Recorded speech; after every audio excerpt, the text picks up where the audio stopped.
Marisol and the Garden's Heart. In a time long before the Garden of Whispers was known to weary travelers and hopeful hearts, there was only a quiet patch of land, overlooked and forgotten by the world. It was a place of dry earth and tangled roots, a place where nothing seemed to bloom. But Marisol saw something else.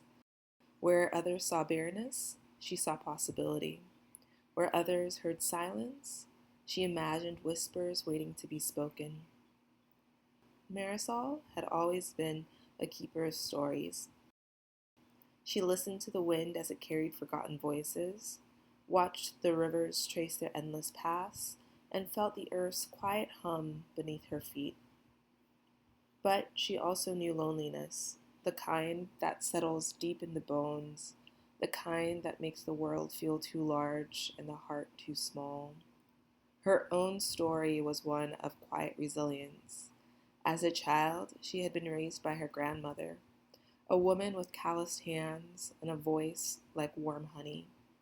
Her grandmother had taught her to listen, not just with her ears, but with her heart. "The earth speaks," she would say, "if only we are still enough to hear it." When her grandmother passed, Marisol felt the weight of the world pressed down on her shoulders. She wandered for years, carrying a small golden seed her grandmother had given her. "Plant this where it is most needed," her grandma had said. "and listen." For a long time, Marisol didn't know where that place might be. She traveled through bustling cities and quiet villages, through forests and deserts, always searching. But it still wasn't until she stumbled upon the forgotten patch of land that she felt the earth whisper. Phew. Marisol knelt in the dry earth, pressing the seed into the soil with gentle hands. She whispered to it, sharing her hope, her love, her longing for a place where no one would feel alone. She watered it with care, not just with cool, clear water, but with her own quiet prayers. Days passed, then weeks, then months. At first, nothing changed. The land remained barren, the air heavy with silence. But Marisol did not waver. She continued to tend to the land, her hands working the soil, her voice weaving through the wind, singing lullabies of patience and belief.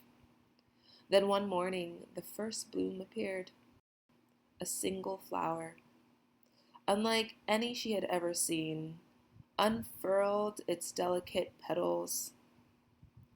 It shimmered in the morning light, its colors shifting like the dawn sky, and when Marisol leaned close, she swore she heard a sound, a whisper, soft as a sigh, warm as a memory.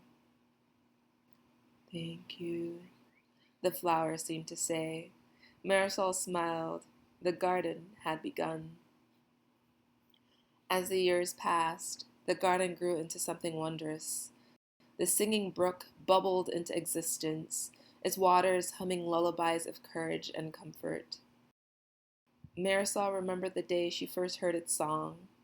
She had been kneeling by its banks, her hands cupping the cool water.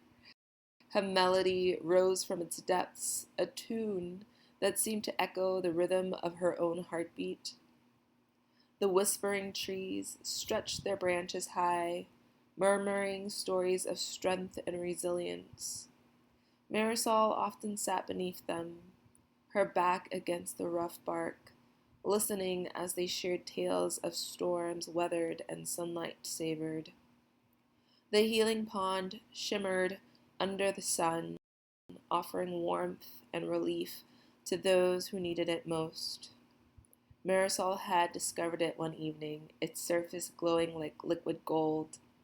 She dipped her hands into its water and felt a warmth spread through her, easing the aches in her bones and the worries in her heart.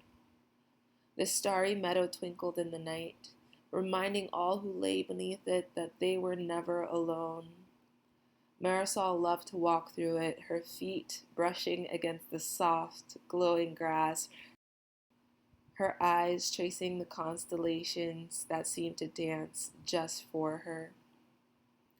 People began to arrive, each drawn by something unseen but deeply felt. Elias found his strength here, listening to the garden's whispers of resilience. Lila discovered a new way to experience the world through sound and touch. Samir felt understood without ever needing words. Jada rested, letting the water soothe her weary body. Theo found light in his darkness. Amina danced without fear.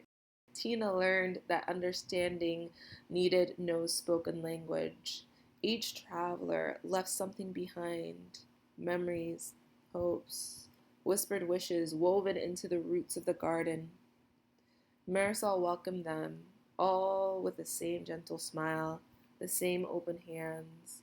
She never needed to ask why they had come. The garden already knew. It spoke to them in rustling leaves, in rippling water, in the soft glow of moonlit blossoms. There were times when Marisol wondered if the garden was enough. One particularly harsh winter, a storm swept through, tearing at the trees and flooding the brook. Marisol worked tirelessly to repair the damage, her hands raw and her heart heavy. "Is this enough?" she whispered to the garden one night, her voice trembling. "Can I really make a difference?" The garden responded with a gentle breeze, carrying the scent of blooming flowers and the sound of distant laughter. It was as if the garden itself was reminding her, "You are not alone." One evening, as the sun dipped below the horizon and painted the skies in hues of gold and violet, Marisol sat by the first flower she had planted. It had multiplied now, spreading its glowing petals throughout the garden. lighting the paths of those who wandered through. She traced a fingertip over its delicate bloom and listened. The garden whispered back. Marisol closed her eyes, letting the warmth of its voice settle into her. She had created this place, but in turn, it had created her. It had taught her that kindness was like a seed. It only needed a bit of care, a bit of patience. To grow into something that could change the world. She knew she would not always be its keeper. One day, the garden would need new hands to tend to it, new hearts to carry its magic forward. But as long as there were those willing to plant seeds of kindness, of hope, of love, the garden of whispers would never fade. As Marisol stood, ready to walk back to the garden's gate, she saw a young girl waiting. The girl's hand clutched a small, wilted flower, her eyes filled with silent hope. "Welcome," Marisol said, her voice warm and steady. "The garden has been waiting for you." The girl hesitated, then held out the flower. "Can you help it?" Marisol took the flower gently and cupped it in her hands. She whispered to it, her voice gentle and full of warmth. "You are strong, little one. You have not been forgotten. Grow with love and let the world see your beauty." As she spoke, the flower began to glow, its petals unfurling and its colors brightening. She handed it back to the girl, who gasped in delight. "The garden listens," Marisol said, "and it always knows what you need." The girl turned back, clutching the now glowing flower. "How can I help the garden?" she asked, her voice soft but steady. Marisol smiled and reached into her pocket, pulling out a small golden seed. "Take this," she said, placing it in the girl's hand. "Plant it where it is most needed, and listen. The garden's magic lives in you now." The girl nodded, her eyes wide with wonder, and tucked the seed carefully into her pocket as she walked away. Marisol felt the wind brush against her cheek, carrying a whisper she had heard many times before. You are never alone. Beyond the garden's walls, the world was still wide and in need of kindness. Marisol knew the garden's magic was not confined to its borders. It lived in the hands of those who carried it forward. Elias planted a seed of courage in his village, and it grew into a tree whose branches offered shade to weary travelers. Lila shared the brook song with a friend who had lost her way, and the melody became a lullaby for her children.